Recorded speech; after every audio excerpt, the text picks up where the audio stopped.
moom mi nga xam ne ñun on est sous sa tutelle xam na luy presse est-ce que xam na luy communication est-ce que xam na luy wareefam ak waruwaayam suñu digganteeg moom. oui parce que moom moo fi ne moom la ñuy waxal. Et d'ailleurs li tribune wax ñu bëri yàgg nañ ko wax ñun ñii yàgg nañ ko fi wax parce que administrativement c'est pas du moins le ministre sur la base d'un axe administratif mu wax ne tel média dafa war a dem tel média dafa war a toog. loolu du rôle am liiraguma nag puisque l'avocat lui-même annonce que xëy na la décision écrite sera disponible à partir de la semaine prochaine bu boobaa la ñuy xam Cour suprême yan motif la joxe pour suspendre justement l'arrêté la décision du ministre d'interdire à Public SN de poursuivre ses activités. Mais ce qui est sûr c'est que il ne peut pas sur la base d'un acte administratif ne leen yéen Sen TV tëj leen yéen Zik FM tëj leen mënu ko. yoon mayu ko sax d'ailleurs. parce que boo naree créer entreprise de presse mais doo dem ministère de la communication du foofu ngay dem on parle d'une entreprise la ñu wax donc entreprise gaa moom y a toujours des conventions des chartes et cetera mais pour la validité d'une entreprise de presse c'est pas au ministre de la communication de le dire. du moom du wàllam. mais est-ce que moom xam na li ko war. bon mais bu ko xamul yoon. ndax falu ñu ko falu yaa ma neex itam. ndax am na xam-xam ci li muy diriger et moi je dis toujours que derrière le ministre il y a toujours un patron. et donc bi coow li jógee bu fekkente ne moom inculture kese la. mais patron mënoon na ko wax ne hey Joe yaa ngi jub dossier bi teg ko ci suuf mais loolu yëpp amul. donc ça veut dire que moom am na quelque part un parrain bu dee mën naa ko tuddee noonu. am na ku koy encouragé ci lii ou c'est le gouvernement ou c'est le système ñoom bi ñu teg en place. ou bien tout simplement c'est que ils ont quelque chose à reprocher à une certaine presse peut-être ñun ñii sax ci la ñu bokk looloo tax ñuy agir de la sorte Younoussa emploie le mot effacer mais ci logique boobu lañ nekk léegi nag pour man lii jurisprudence la le cas Aïssatou Diop Fall ñi ci des ñu déclaré woon non conforme yépp nañu jël seeni dossier constitué ko avec des avocats yóbbu ko Cour suprême. Très bien. Je présume que la même décision bi ñu jox Aïssatou Diop Fall dinañ leen ko jox bu boobaa ministre bi lan lay wax waa koñam. en tout cas mi ngi doon. après tout ce bruit là pour ça finalement. tout ça pour ça c'est ridicule. c'est ridicule ça frôle le ridicule on parle d'inculture est-ce que inculture am na foofu wala moom peut-être moom son patron incurable. incurable. kon maanaam ab ñàkk xam-xam la bu kenn mënut a faj. non moom mënul wuti xam-xam ba mukk ba am xam-xam. Asma Khadija ñu commencé baalu àq suñu mbokku Sénégal yi. parce que tey li nekk en vedette ci média yi. mooy li nga xamante ne Israël attaqué na Iran. ah oui. te gis nga suñu koom-koom bii nii tey. bi Israël xeex ak arab yi en 1973 ba pare. la suñu koom-koom mel nii ba tey si cycle kii yoo xam amoon crise ci pétrole ba tey la forme jël bi ñu naan ay ajustements structurels ak yooyu moo ñu topp kon xam nga ñun gis nga li ñu soree vrai enjeu yi. parce que vraiment gouvernement bi moo ñu imposé tey sujets yi nii yi nga xam ne déposé nañ ko ca atam ay liberté de la presse ak yooyu noonu dañ ko dépassé ca atam. ba au moins xam nga weñu subateel bi ñuy biiw ñëpp la ñuy biiwandoo. mais bu naaj bi tàngee ku weñu biiw rek xam nga loolu tax. lii rek gars yi dañoo war a seetaat seen bopp yow jote ngaa buggaan koy dann ci lan affaire liberté affaire xeet boobu la rek. bul fàtte ñaari arrestation bu njëkk bi laa waxoon nee nañ ko lu tax nga wax lii après bàyyiwuñ ko. gis nga Cheikh Yérim Seck xeet boobu la après bàyyiwuñ ko.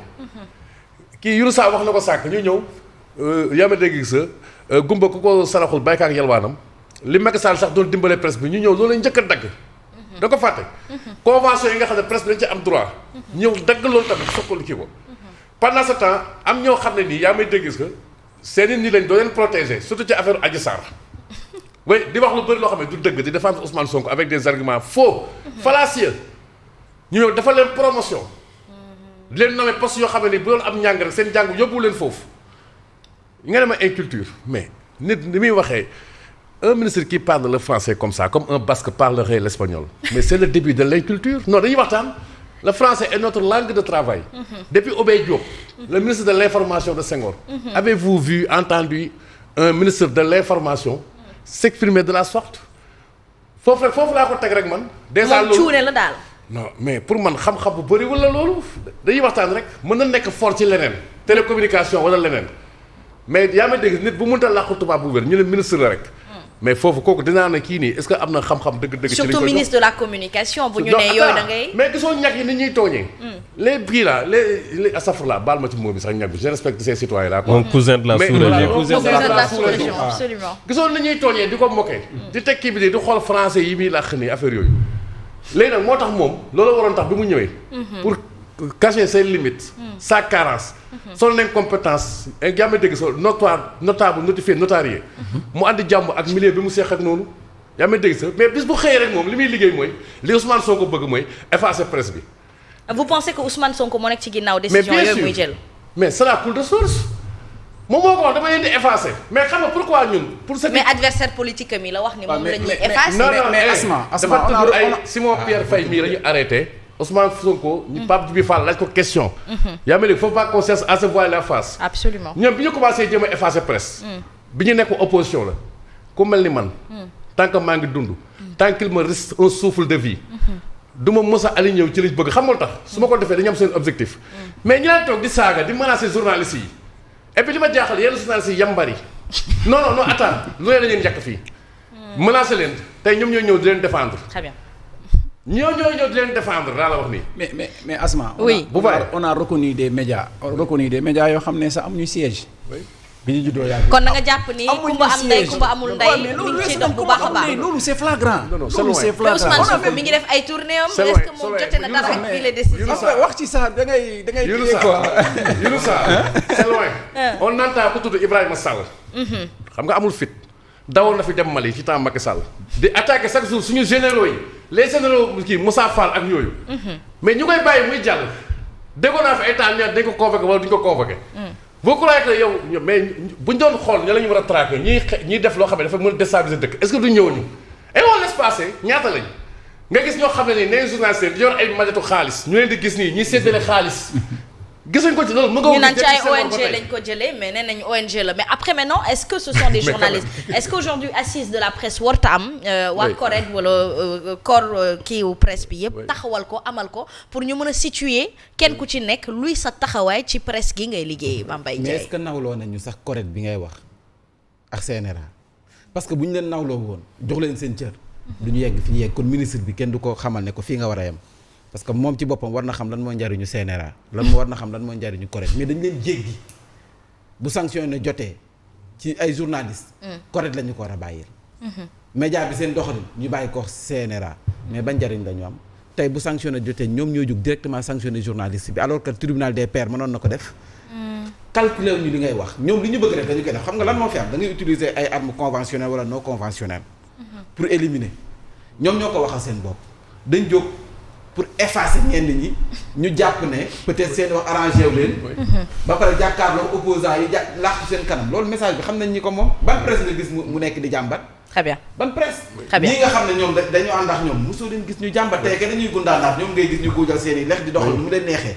mais presse bi nga xam ne arrangé wu leen. ñoom la ñu xoj dagg seen i convention. di leen buntu xatal. très bien. nañu waxante dëgg. aywa kon yeneen ñi nga xamante ni dindi nañ leen ci liste bi mën nañ porter waat plainte pour réintégrer waat liste bi Simon Pierre Faye. man de loolu laa gëm. mais man loolu laa gëm. oui ba Younous ça. mais bien sûr mën nañ ko kii xam nga Aïssatou Diop Fall elle avait engagé le combat parce que elle était sûre et certaine que bu demee ci yoon. yoon dina ko jox dëgg. mais elle a engagé le combat et elle a gagné aujourd'hui ñeneen ñi il pouvait le faire depuis lors. il pouvait le faire engagé combat bi combat juridique on est dans un pays dans un état de droit ñu tey jii nii ils allaient tous gagner mais lii nii lu si moo wax rek lii jurisprudence la ñoom ñëpp tey jii nii ils peuvent reprendre à leur production. kon ñoom ñëpp mën nañ dem defaat li Aïssatou Diop Fall def. pourquoi pas pour dugaat ci liste mais bien sûr pourquoi pas parce que le ministre n'a pas le droit de dire que Massamba yow doo presse yow Mademba doo presse amu ci droit. amu ci droit. très bien léegi amu ci droit kay na bàyyi gars yi continuer di seen liggéey d'autant plus que boo créer sa média lu gàtt tu vas employer 2 ou 3 personnes ou 4 personnes te en ce moment tu es en train d'aider l'État dans la lutte contre le sous-emploi te média bi nii actuellement nii avec les technologies de l'information et de la communication mais c'est un pourvoyeur d'emploi foofu da ngay gis koo xam ne il a un média si portable am son média c'est dans sa poche il crée sa chaîne mu yor caméraman avec son journaliste ñuy dakk seeni wërsëg ci affaire boobu tous les jours mais kooku kay boo ko encadré wul jàppale woo ko mais bàyyi ko bàyyi ko mu demal boppam d'autant plus que mu demal boppam d'autant plus que laaju la dara. mais les na waa xaaru si aide à la presse. très bien xaarul benn contrat. yow sa contrat yi da nga koy jox sa chaîne YouTube. sa page Facebook ngay jox sa contrat yi mais. en tout cas nañu bàyyi gars yi liggéey ñuy continuer di créer de l'emploi parce que avec ces médias suspendus c'est près de presque plus de 300 personnes qui sont parties au chômage. Très bien. En tout cas, bravo à Aïssatou Diop Fall. Hein. C'est ça la presse, c'est ça la démocratie. Alors, c'est ça la détermination. Et c'est ça la détermination, aussi. le courage. Mais on connaît Aïssatou Diop Fall. Elle est très courageuse. Par son courage tenace. Bon, vous me permettez de particulièrement féliciter ko parce que dañu doon liggéey ma ak moom. Oui, elle est très journal tenace. boobu pendant longtemps man maa ci njëkk di bind. Ah. waaw pendant lu yàgg maa ko doon bind journal public SN boobu. Mais Asma féliciter aussi et le doyen Mamadou Ibrahima. Mamadou Ibrahima, absolument. Ibrahima Lissa Faye. Absolument. Vraiment féliciter. Seen combat xeex nañ ci wax